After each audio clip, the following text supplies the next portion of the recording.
Well, good evening, Kansas City. This is DJ E with another Sunday Sound Off here, coming live at the City Market, River Market, where my home is, where I live at, and where I live my life every day. So just want to come with you guys tonight on Sunday. Welcome to Sunday Sound Off. I do appreciate the people that have tuned in before and spent about 5 to 6 minutes with me every Sunday, or even possibly Monday or Tuesday whenever you see this video. I do appreciate, your feedback. I always appreciate what you have to say, your comments, concerns, if there's anything you need to talk about, if there's anything you need to get off of your chest. I always take corrective criticism, whatever. It all helps me very, very much figure out what is good for myself, my sobriety, my recovery, and for Kansas City, because that's the whole idea here. Is I've been inspired by numerous of people in Kansas City to do things like this, and I have found myself building a type of life for myself that I enjoy, and that is recovery of long term. And so for the record, I've been sober from alcohol and marijuana for 7 years and 3 months. I live a life full-time with teaching full-time Monday through Friday. I'm a full-time special ed teacher. I work with 1 and 2 year olds that have disabilities like Down syndrome, cerebral palsy, different types of autism on the spectrum, different types of rare disorders in their brain possibly, and also full functioning, typically developing children also. So I enjoy my job. I love my job. It's a great life. And you know what? I wouldn't be here today if it wasn't for the type of steps and the type of things that I've taken to get to this place today. So with that being said, tonight's topic is freedom. That freedom from alcohol, the freedom from what it was like for me, and what it was like to have the chains that were holding me down against all of reality. Why did I have to feel like I wake up in the morning and I want to drink? I feel like in the evening I gotta have alcohol to function. When I get off of work, why is it that I have to feel that I need something to make myself feel more relaxed from a stressful day? So those are the type of things, the freedom. These chains that alcohol, marijuana, opiates, different things that people have experienced are very, very difficult to break. And you know what? Doing it on your own, it's never easy. I always say that if you do something on your own, you might succeed at it, but it's a lot easier if you have a team with you.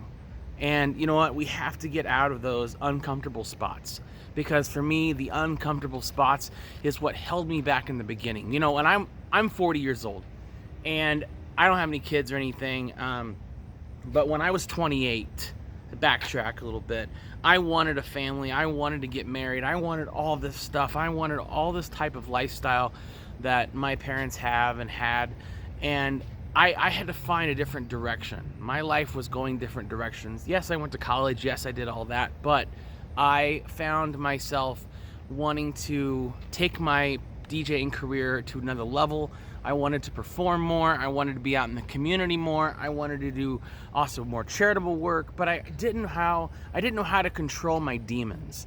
And these demons were alcohol, marijuana, Xanax, and relationships with friends and women, because I didn't know, realistically, I didn't understand what it was like to be in a healthy relationship. I didn't understand it was like to have a healthy friendship. I lost a best friend when I was 28 to suicide. I'll never forget that year. It was a very, very, it was a very tough year. Let me turn my hat around. I feel more comfortable that way. And the reason why I wear my hat backwards is because I played catcher in baseball a lot, and I like wearing my hat backwards. Plus, my mom always says when I wear my bill forward, she can never see my eyes. I don't know. Anyway, I feel like that when I was 28, that I wanted to change my life, and I felt like there were so many opportunities for me to do that, but I failed. I failed on changing my life because I wanted to continuously go out. I never wanted to miss the party.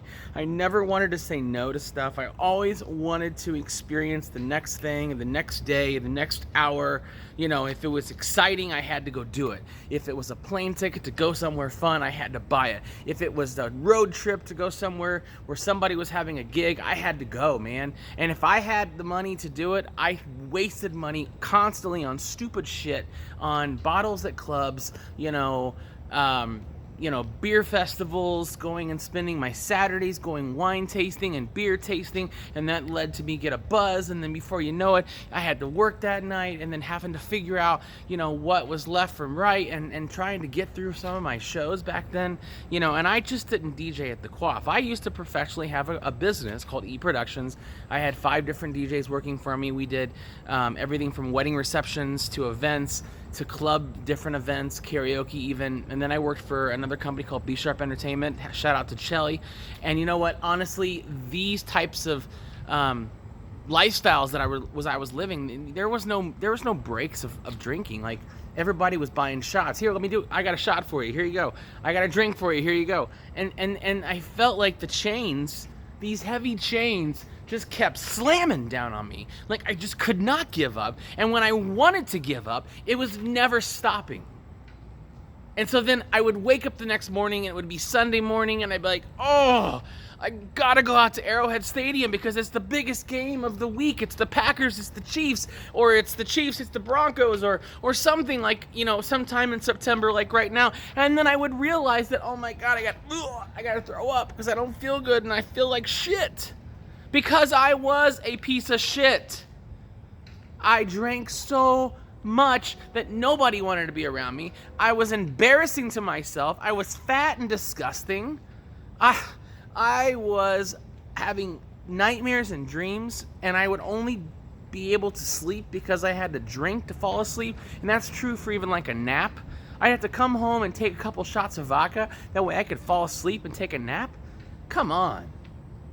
These chains were so hard that I could not break apart. I could not get away from it. I could not face my demons. And those demons of anxiety and depression were even harder. They were hitting so hard. They were punching me in the face because I didn't want to know how to give up. I didn't want to ask for help. I didn't want to go outside of my comfort zones. I didn't want to reach out and say, hey, how did you do this? How did you do that?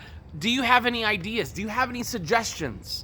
And I didn't want to fucking listen. I didn't want to listen to shit because I thought I knew it all. And little did I know, I didn't know shit. I didn't know anything. I had to learn. I had to understand that my ego was in my way. I had to understand that the ego is sometimes still very, very strong. And I work on that constantly. But the ego was so strong that my chains were getting heavier. And they were not allowing me to break apart that way I could go get the therapy I needed. Because they were so strong that you've got to keep to this rigid schedule. You got to get up and you got to go to school and you got to work with kids and you're hungover. Are you kidding me? And then you got to do Tuesday night trivia and then you've got to do some Wednesday night karaoke or something, and then you've got to go do Thursday night show here or something, or an event or a happy hour event, and then on Friday you got your big Friday gig somewhere, Club Envy or wherever, Blonde on the Plaza, whatever it was back then, and then it was Saturday night, the big show, the big wedding show, and then after the weddings it was the big club events till 3 a.m, and sometimes it was the after party events till 5 a.m. that I would still spin, and then after that it was going on to Arrowhead Stadium and trying to lug all my equipment out and put it into 2 different vehicles and set up for a gigantic tailgate because I wanted to make sure that I was impressing a girl or something. I don't know. Come on. These chains that we had on our wrists, they can be broken. Life just sometimes needs a deep breath. It needs a deep breath to get away from the insecurities, the lack of confidence inside. And you know what? The lack of confidence and that insecurity starts from a very, very young age, because how you continue pounding drinks and doing drugs or whatever you do to feel away from things, you're escaping. You're escaping what you feel. That's what I did. You are escaping reality. And when you pretend that you're not escaping anything, and you wake up and you threw up a couple times and dry heaved, and then you're putting down tons of food and you're wanting to drink some more alcohol in the morning and having a shower beer and whatever else because you don't know how else to control this, then you know what? Ask yourself, once you finally get that morning buzz going, is this a reality? Is this a real reality for me? Do I want to continue living my life like this shit? Come on, man. I mean, there's no man or woman out there. I don't care what orientation you are. It isn't about that. It is about life and how you feel in your brain, your heart, your stomach, your soul. Come on. Let's be real. Have that freedom. Enjoy the freedom. Take the breath air in. Take the fresh air in. Enjoy the games. Travel on an airplane without having to get a cocktail. Go to different places without having a cocktail in your hand. Go to different places and not have to go and worry about popping a beer or having a shot. Enjoy your life without having to wake up in the morning and be worried about how sick you're going to be. So, man, if I could only go back, and a time machine would be the best thing we could ever do. Back to the Future, where's Doc Brown at when you need him? Seriously. You know what? The video's long tonight. Sunday sound off. You know, I had a lot to sound off on, and I needed to even sound off on some more probably. But you know what? This is where it's going to be tonight. It's exactly 10 minutes and 50 seconds. I apologize. I do appreciate for the ones that stuck in.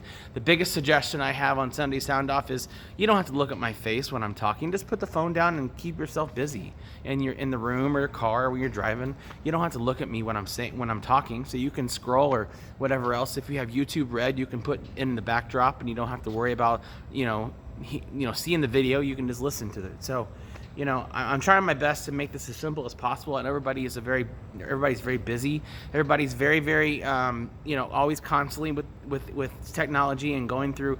Nobody has patience to listen to a 10-minute video on a Sunday night about how Eddie got sober years ago. So please leave your comments, your concerns, corrective criticism, anything. I will always take it. And how about those Chiefs? That's right, baby. Kansas City. Right here in the River Market. This is DJ E. Sunday Sound Off. Fireside Chat. Fireside Chat Sunday. We're going to have a fire, I promise. I've been telling people I'm going to have a fire, and I'm actually going to start talking next to a fire when it gets that time of the year. Right now we're in the 90s still, and it's still kind of hot. So anyway, you guys have a great rest of your week. I'm still working at the selfie cam too, so as you can see, and I will get better at this if you guys can have patience with me. I appreciate that. God bless you. Let's go Chiefs! DJ E out.